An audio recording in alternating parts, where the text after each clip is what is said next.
Nanti ada bonek yang mau kontes soal ini.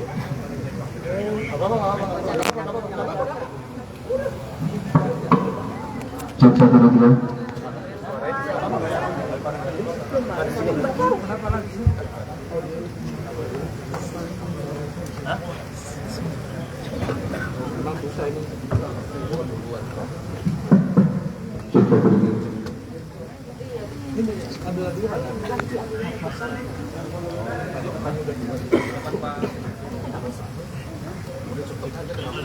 Cek.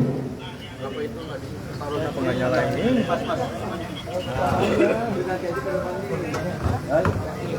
Cek 1.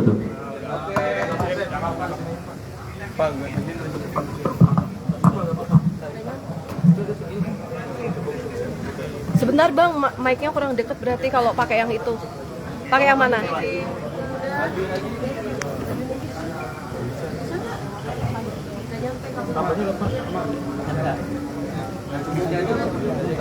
Minta tolong bang, dimajuin bang. Wireless dicepetin aja.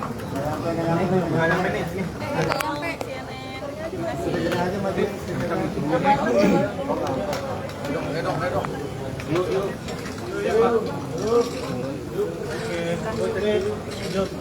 Dari sana ya bang? Jarum. Kan nggak ngajak kan? Lu cek aja di sana. Dari wartawan di sana kan tahu. Itu Bali. Itu Bali. Saya belum hafal nanti. Eh. Apa? Oh. Kalau jadi apa?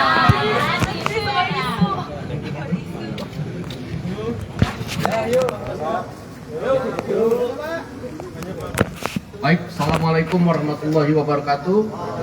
Rekan-rekan media yang saya hormati, sehubungan dengan banyaknya pertanyaan yang disampaikan oleh teman-teman awak media kepada saya pada dari siang sampai sore hari ini, kenankan saya sebagai pimpinan Dewan Perwakilan Rakyat Republik Indonesia menjelaskan tentang revisi Undang-Undang Pilkada, bahwa pada hari ini tanggal 22 Agustus hari Kamis pada jam 10.00 setelah kemudian mengalami penundaan selama 30 menit, maka tadi sudah diketok bahwa revisi Undang-Undang Pilkada tidak dapat dilaksanakan. Artinya pada hari ini revisi Undang-Undang Pilkada batal dilaksanakan. Nah, oleh karena itu, sesuai dengan mekanisme yang berlaku, apabila mau ada paripurna lagi harus mengikuti tahapan-tahapan yang diatur sesuai dengan tata tertib di DPR. Dan karena pada hari Selasa tanggal 27 Agustus 2024 kita sama-sama tahu sudah pada tahapan pendaftaran pilkada.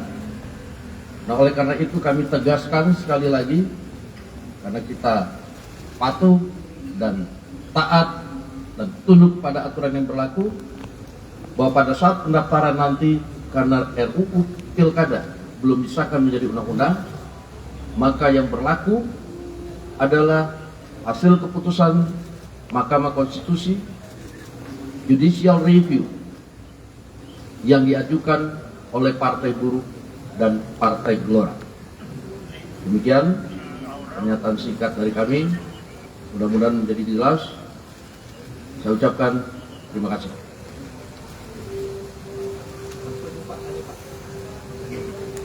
Apa alasan untuk tiba-tiba membatalkan itu? Apakah karena tadi hari gelombang penolakan begitu besar? Terus kemudian Pak, apa benar saja isunya istana juga berkomunikasi dengan DPR bahwa ini tidak perlu disahkan?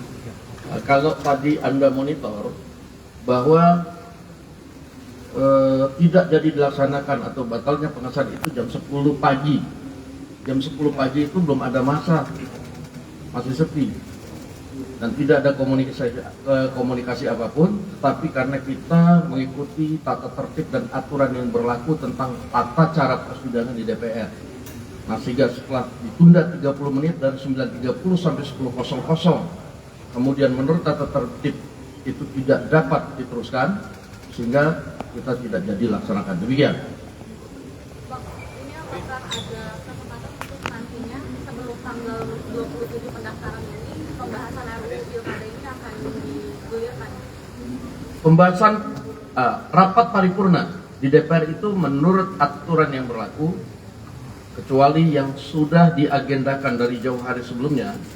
Hari paripurna itu adalah hari Selasa dan hari Kamis. Nah, tentunya untuk paripurna itu juga harus mengikuti tahapan-tahapan seperti rapat pimpinan BAMUS dan pengagendaan dalam rapat paripurna. Rapat paripurna terdekat kalaupun mau dilaksanakan itu adalah tanggal 27 Agustus yang kita sama-sama tahu sudah masa pendaftaran. Sehingga kami merasa bahwa lebih baik itu tidak dilaksanakan karena masa pendaftarannya sudah berlaku. Demikian. Bang, ini kan sebenarnya ada kritik dari masyarakat juga kenapa masa juga cukup banyak kumpul ke DPR ini sebagai konsolidasi dengan teman-teman pimpinan DPR. Seperti apa sih Bang? Apakah merasa bersalah atau mungkin ini ada miskomunikasi dengan masyarakat sehingga ada proses yang janggal begitu Bang kemarin di Bali? Kalau menurut saya, revisi Undang-Undang Pilkada ini tidak datang sekonyong-konyong. Revisi Undang-Undang Pilkada ini sudah dilakukan sejak Januari 2024 dan memang berjalannya perlahan-lahan. Nah, karena keputusan judicial review MK kemarin, kita melihat ada keputusan yang mengabulkan tuntutan atau gugatan dari Partai Buruh dan Gelora sebanyak yang diputuskan 7,5%, lalu kemudian tapi disamaratakan dengan partai politik yang mempunyai kursi, sementara itu kan tidak dimintakan oleh Partai Buruh dan Gelora. Nah, kami membayangkan betapa kompleksnya masalah yang akan timbul pada pilkada yang pendaftarannya sudah sangat singkat ini ketika kemudian itu diberlakukan. Sehingga kemudian pada revisi undang-undang ini kami tadinya tetap mengakomodir permohonan Partai Buruh dan Gelora agar mereka bisa mengusung calon, tapi kemudian untuk menghindari tatanan pilkada yang sudah disusun sedemikian rupa oleh partai politik, kami tadinya mengembalikan porsi syarat 20% yang dipersyaratkan kepada partai politik. Cuma itu sebenarnya. Bang, tapi benar nggak sih Bang hari ini ada pertemuan Abang dengan Pak Jokowi atau Abang ke istana begitu Bang, konfirmasi Bang? Nah, itu tadi banyak sekali yang tanya ke saya, sementara saya tidak ke istana, tidak ketemu Pak Jokowi. Mungkin boleh dicek dari sumber-sumber wartawan di sana, bahkan tadi saya ke sana. Dan memang tidak ada urgensinya. Pada saat tadi sudah menjelaskan kalau pendaftaran itu kan mengikuti hasil keputusan pilkada terbaru. Kalau untuk penetapan status yang ada mengikuti putusan Ya itu kan nanti kan ada PKPU. PKPU-nya itu kan nanti akan dikonsultasikan oleh DPR dan tentunya PKPU-nya itu akan dibuat oleh KPU. Nah, mungkin bisa nanti diikuti ada rapat konsultasi antara KPU dan Komisi 2 DPR pada hari Senin besok. Nah, itu jawabannya baru akan bisa terjawab pada hari. Bang Dasko, ini pengguliran revisi undang-undang pilkada ini dikaitkan dengan katanya kepentingan koalisi Indonesia untuk menentukan Mas Kaisang di pilkada. Nah, ini Bang Dasko sebagai pimpinan DPR dan juga sebagai salah satu dari elit dari koalisi Indonesia Maju, bagaimana? Sebenarnya kalau kita ngomong revisi undang-undang pilkada ini hanya kepentingan koalisi Indonesia Maju, ya tidak juga. Karena kalau yang pertama fokus kita adalah bagaimana tatanan yang sudah kita atur di kabupaten kota itu kemudian karena keputusan MK ini juga bisa menjadi berubah. Nah, itu tidak dialami hanya nanti oleh koalisi Indonesia Maju, tapi yang tidak masuk koalisi juga nanti bisa dilihat bahwa sedikit banyak tatanan di pilkada-pilkada itu akan berubah karena partai yang tadinya berkoalisi dengan ini karena dia nggak cukup, karena putusan MK ya, dia bisa mencalonkan, dia berpikir saya majuin calon saya kan begitu. Nah ini karena waktunya yang sempit yang kami pikirkan tatanan yang sudah dikelola oleh masing-masing partai ini kemudian bisa menjadi tergantung. Nah, itu aja. Nanti bisa dilihat nanti kawan-kawan mungkin pada saat nanti mau pendaftaran bisa dilihat nanti betapa nanti di daerah-daerah itu ada koalisi-koalisi yang tadinya sudah terbentuk, akhirnya kemudian karena syarat ini kemudian ya akhirnya mungkin kesepakatan itu nggak bisa dijalankan, jadi mereka ada musuh masing-masing. Nah ini yang kita kemudian simulasikan. Pak, Penegasan lagi, apakah ini artinya total bakal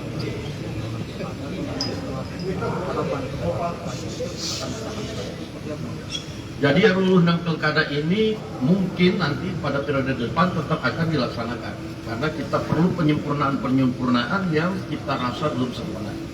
Begitu juga dengan undang-undang pemilu. Undang-undang pemilu juga nanti perlu kita sempurnakan karena itu kan ada gugatan parlemen threshold yang dari Perludem yang perlu diakomodir, yang katanya MK tidak berwenang untuk memutuskan ambang batas parlemen karena memutuskan ambang batas itu adalah open legal policy-nya DPR.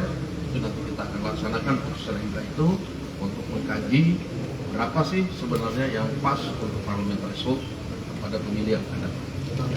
Berarti putusan MK yang masih berlaku berlaku nanti yang 70 sama 60 itu juga akan berlaku sebab RUU Pilkada ini tidak jadi disahkan hari ini. Iya, putusan MK itu kan berlaku dan bersifat final and binding. Nah, ketika kemudian ada undang-undang baru, tentunya kan undang-undang baru, tapi kan undang-undang barunya nggak ada.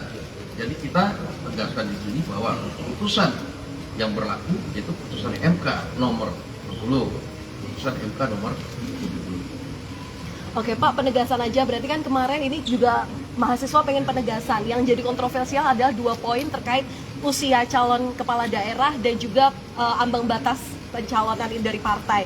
Berarti 2 poin itu artinya kemarin yang direvisi itu semuanya dibatalkan ya Pak ya? Iya, ya kan kalau revisi undang-undang pilkadanya batal berarti semua poin kan batalkan. Oke. Nah, bahwa kemudian pelaksanaan dari hasil keputusan MK nomor 60 dan 70, nah itu PKPU-nya yang akan mengatur, itu adalah kewenangan dari KPU. Terakhir mungkin bang siapa? Bang terakhir terakhir. Mungkin kemarin pas di balik itu kan mungkin juga perdebatan tak berujungnya ke MK gitu ya. Nah ini gimana nih bang? Finalnya seperti apa? Mungkin bisa ditegaskan. Yang khusus usia. Apa dikembalikan ke pembahasan PKPU yang di hari Senin akan dibahas? Jadi begini, itu kan masing-masing rezimnya MA dan MK kan itu berbeda. Kewenangan MK melakukan judicial review pada tatanan yang berbeda dengan MK. Nah, nanti kita akan lihat bahwa putusannya MA seperti apa, putusannya MK seperti apa. Karena masing-masing itu kalau saya lihat, ya MK pun bersependapat bahwa MK kemudian tidak bisa menganulir hasil judicial review dari MA. Nah, itu tinggal bagaimana menerjemahkannya nanti. Ya kita akan minta KPU yang kemudian menuangkan dalam KPU setelah berkonsultasi dengan Komisi 2 DPR.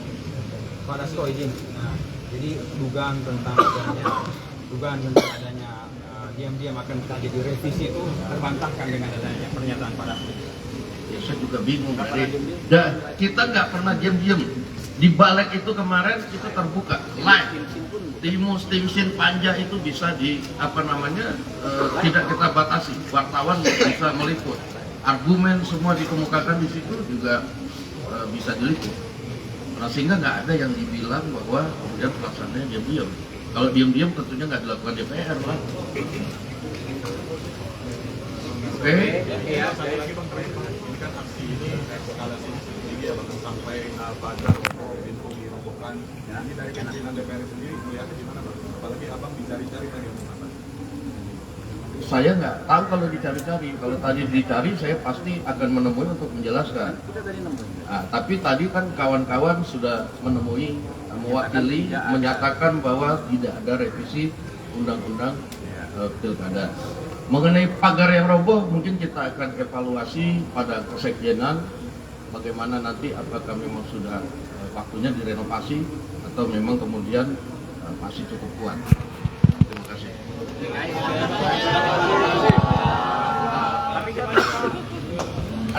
Tapi kan, Bang, boleh bro.